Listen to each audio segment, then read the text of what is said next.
Hi, I'm Lisa Ann, and we are at the 2014 AEE show, and I am with the amazing people that I love so much, Fleshlight. If you don't have one, you need one, and if you already have one, you need more. So let's get talking. Okay, Lisa. So, how much has AVN changed since like the first time you've been here? I'll hold this. It's a long question. AVN, used to be in the very back wall of CES. So it was cool for us because we had to walk through all the technology and everything new that was coming out before you got back to our area. And it was much smaller on our end, but it was much bigger because everyone that went to the trade show could come back and meet all the porn stars. So there wasn't like they had to register for a separate show. And if guys are at CES, most likely they can't take another week off and go to AVN, AEE. So it's made it a lot different. We had a lot more interaction, but it was more taboo then. So the guys would come back, they'd be like, can you sign something, but don't put my name on it because, then they can, I guess, get away with that somebody else got it for them. It was very different, and the business itself was a lot more intimate then. We had less people involved, but a much closer family bond. Is there anything in the industry that you want to do that you haven't done yet? Is there anything in the industry that I want to do that I haven't done yet? Retire? That's a good one, right? No, I'm not doing that. Don't everybody, no suicides. Don't anyone jump. Don't jump. There really isn't. I like the involvement that now I'm producing and directing my own content for Jules Jordan Video. And I love that now in my mind, instead of thinking about what I'm doing for someone else, I'm like, oh, I'm going to create this classroom scenario and I want these girls to do this, and I start putting notes in my phone all the time, and then I get into like going online and ordering everybody really great outfits, and I want it to be really like pop art. Some of the movies that I'm doing are doing a big prison movie at the end of this month, and I have all the girls in these really uber sexy cop and sheriff's outfits, and then all the guys are in their prison jumpsuits, and really like the creative process is exciting. And then hearing my fans when they come to me at a show and they've already bought my movies, it does feel different. It's like, oh, you went out and bought the movies that I made, and it's like, I'm like, oh, I love you even that much more. It's very cool. So I'm liking doing that, and I've been pretty lucky at doing a little bit of everything. So you're constantly jet setting. Yes, constantly jet setting. Like here, there all last year. How do you stay organized? Like, how do you keep it all together? I tell my friends that I'm like a logistics geek because everything in my life is about logistics. I'm flying 25 to 35,000 miles a month.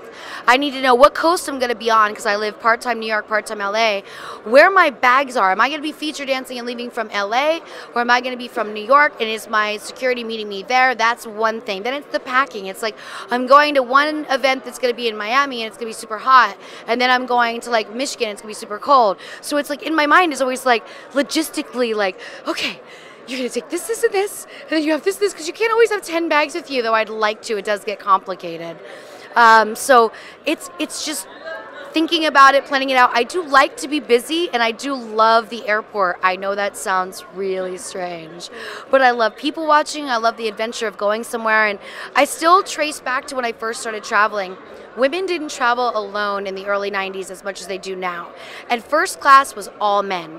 And now I'm executive platinum with American Airlines, and I'm in first class. And sometimes I let my security be in first class with me, but sometimes I'm like, there's a lot more sense of community and Coach, and I think you should go back there and make friends. I say that in Bridesmaids, and I say that to them all the time. But so it's this constant adventure of meeting new people and also going back to the same places I've been multiple times, strip clubs that I've worked for now 15, 18 years, once a year. You get to know them. You've watched their kids from the baby photo to now like the kid's like working as a bar back. I'm like, that's the kid? That's, So it's all been quite a well-rounded adventure. Any more charities? I know you're like real big. I'm real big into charities. So the one thing I do as a staple is I donate to a local food bank in every city where I feature dance. And I do my homework to find out that it's volunteer-based, just so that I know someone's not getting a huge paycheck, so my check's not going to someone. I'm also a huge advocate of blessingsinAbackpack.org.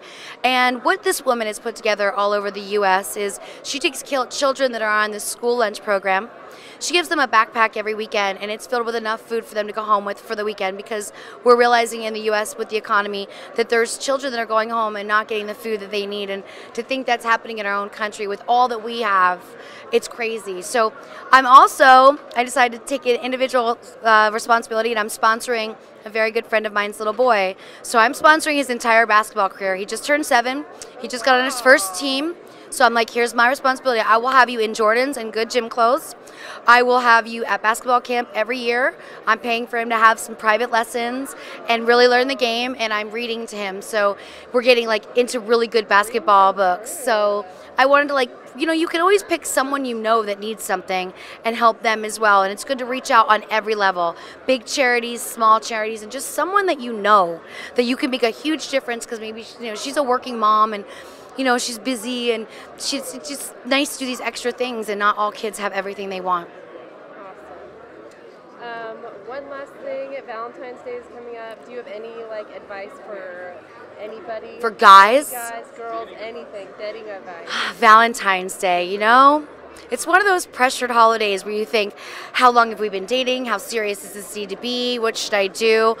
Something everyone should do. Send your mom some flowers on Valentine's Day. She should be your #1 Valentine. If you're a boy or a girl, always mom gets flowers. And also just make sure to make that special. I send Valentines to all my friends by mail, and I love doing it. I write to my friends regularly. So when I'm leaving for the road, I stop at the post office, I drop all their stuff, and then 2 or 3 days later I start getting texts like, thanks for the card or thanks for the letter. And it just reminds my friends that though I'm busy, they're always in my heart and on my mind, and I always want them to get something exciting to remind them of that. That's awesome. What are you doing for Valentine's Day? Well, I don't know yet. I don't know. I wish I knew, but I think it'll probably be a little surprise, hopefully. Oh, yeah. What are you doing for her for Valentine's Day? Yeah. Holding you to that. So on another note, I would just like to say that no one's paid me to say this, full disclosure. I've been in this business for 23 years now, and this is absolutely the best company I've had the pleasure of being a part of. You guys do a lot of work for us.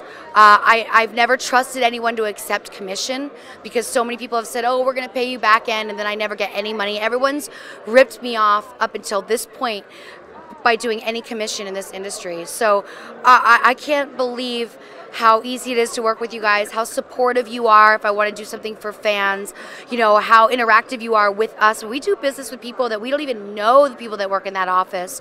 So being that when we initially shoot for you guys, we get to come to Austin and we meet everybody within the company, you really feel like, okay, I am part of their family. When you become part of someone's family, you promote them naturally because it's something you feel good about. No one's had to tell you, you need to say this 3 times, you need to do this. No, it comes naturally to me to talk about my Fleshlight, because it really has been the easiest, most fun, most incredible thing I've been a part of. And my fans love it. They love this. And I always say it like this. I can only be having sex with one person at a time. I mean, literally, one at a time. Unless it's a group scene, but still really one at a time. And I can only be one place at a time. So for everyone out there who wants to have sex with me, you can have it whenever you want, because you have my Fleshlight, so it makes it very easy. Oh, Fleshlight group hug, come on, guys. Fleshlight group hug! Oh! Get over here. You've been around forever, and I love you, and you've always taken great care of me. Love you. Ooh, we love you so much. Are you ready for your cocktail? Yes! Ooh, look, I got a cocktail! Could you, so Vegas. For us, fake a little orgasm? Oh, yeah. Just a little bit. Oh, you guys know I'm not as loud as other girls, but I can do it. I'm more of a breather. It's always the breathing. Oh yeah, I love doing things with the Fleshlight on stage. First I do a little bit I'm always licking my Fleshlight. Gotta get one of these. Oh, I'll hold this one. I can hold multiple things between my legs. Really good. All right. Well, thank you so, so much. It's been a pleasure to meet you. You're beautiful on the outside, but even more beautiful on the inside. So thank you very, very much. Thank you.